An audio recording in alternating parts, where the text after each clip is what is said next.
wabarakatuh. Saya Hakada Minsada, Ketua Umum Sopan. Apa itu Sopan? Solidaritas Ormas Pendukung Anies Baswedan Indonesia 2024. Dan saya juga Ketua Umum Jajakan Nusantara dan Panglima Laskar Adat Betawi.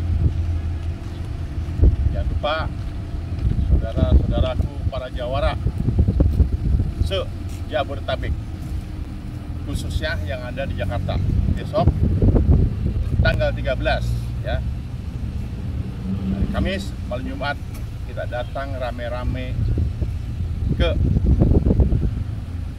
kantor Gubernur DKI di lapangannya tuh depan kantor ya, Gubernur DKI. Dalam rangka apa?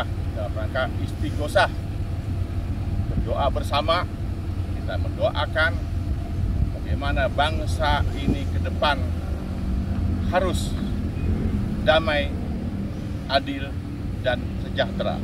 Jadi garis bawahnya kita berdoa untuk bangsa dan negara ya. Jangan lupa hari Kamis malam Jumat dari jam 7 malam sampai selesai ya. Jangan lupa ajak para jawara semua yang ada di Jabodetabek ya, khususnya di Jakarta. Terima kasih. Assalamualaikum warahmatullahi wabarakatuh.